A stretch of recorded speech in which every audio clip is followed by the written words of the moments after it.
Special is I'm going to do Q&A. I know I had a few questions regarding about relationship or dating aspect, and I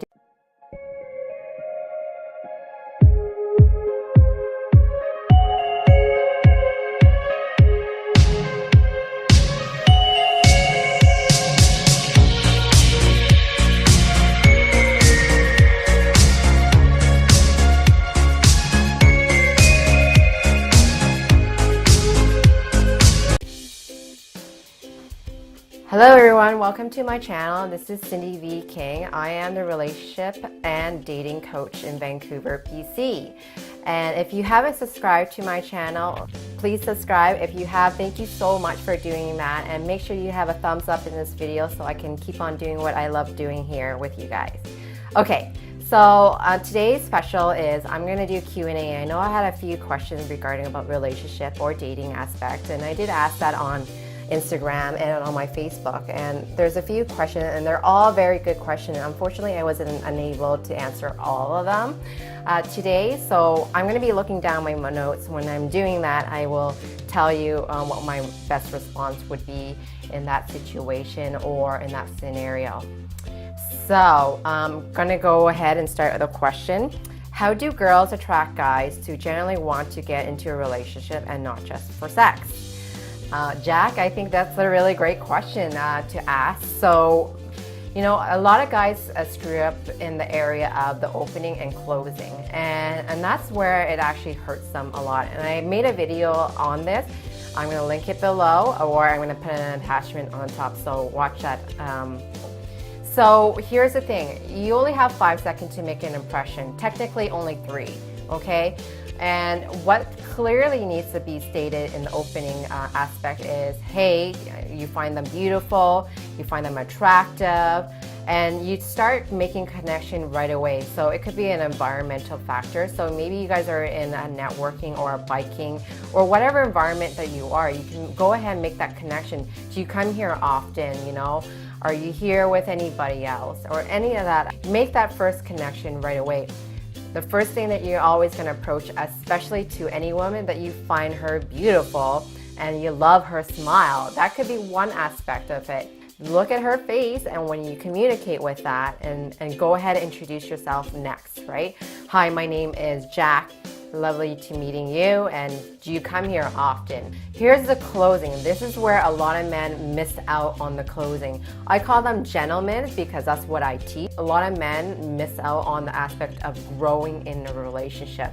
Most men fall in love through growing the relationship, through the journey, getting to know her.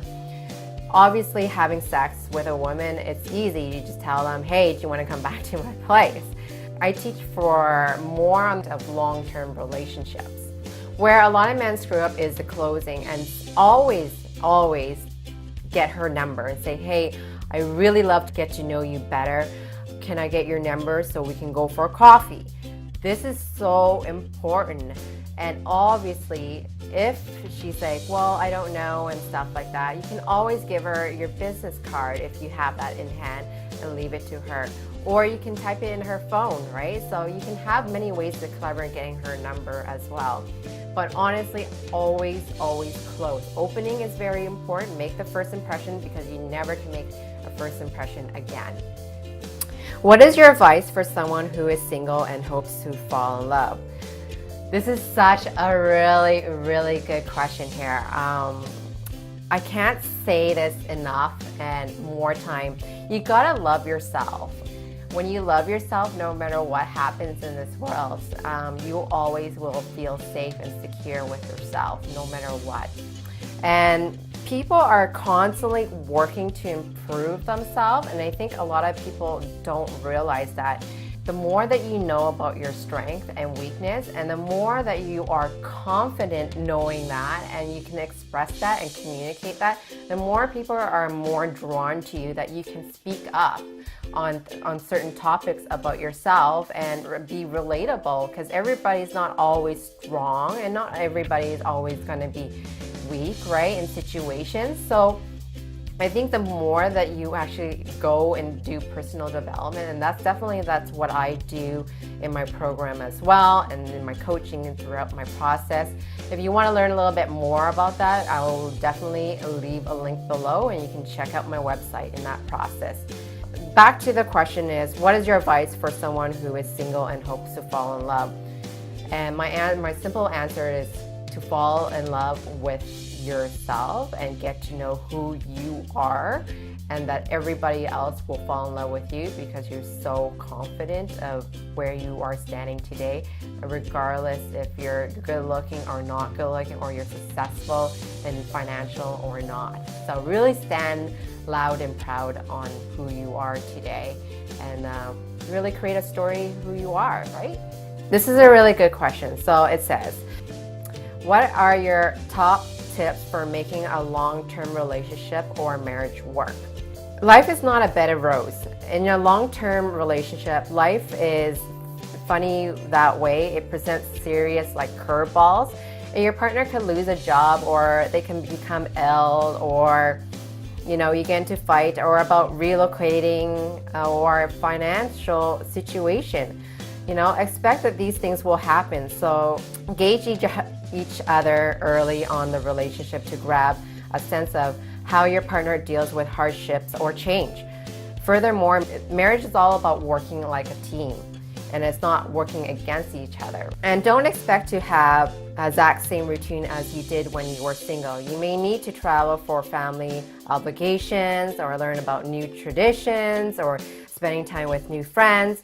These are all kind of things. Relationship lasts when you can learn from each other. You never want to get too stuck in your own ways. And that's a lot of people are more in danger in their relationship.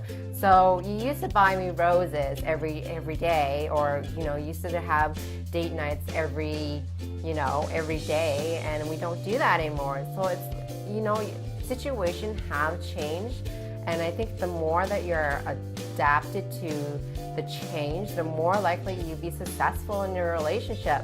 Like I mentioned earlier before, life is not a bed of roses. Unfortunately, it isn't. And relationships do require work, and it's just the same thing that you go to work as well. And you need to really spend some time with your partner and learning about each other, right?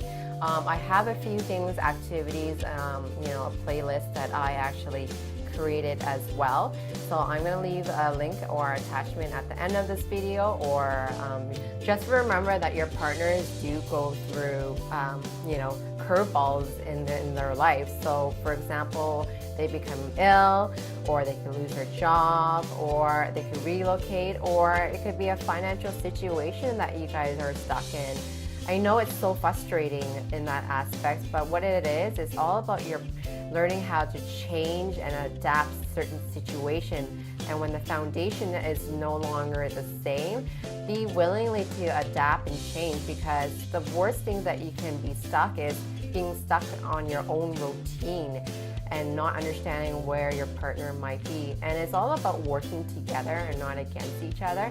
At the end of the day, yeah, you guys could be fighting, and always reassess the situation. I'm going to definitely be making a video about relationship conflicts and how to resolve those conflicts.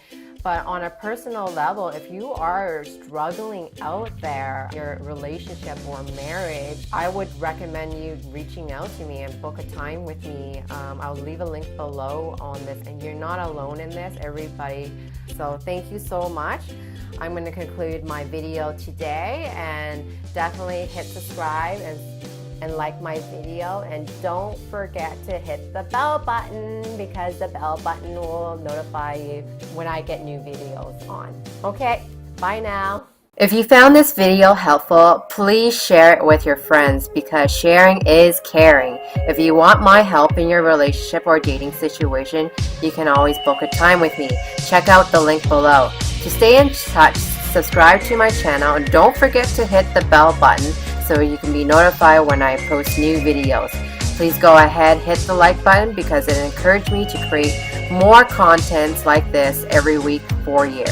If you have an idea for a video, please leave it in the comment section below. Thank you so much for watching, and I'll see you next time.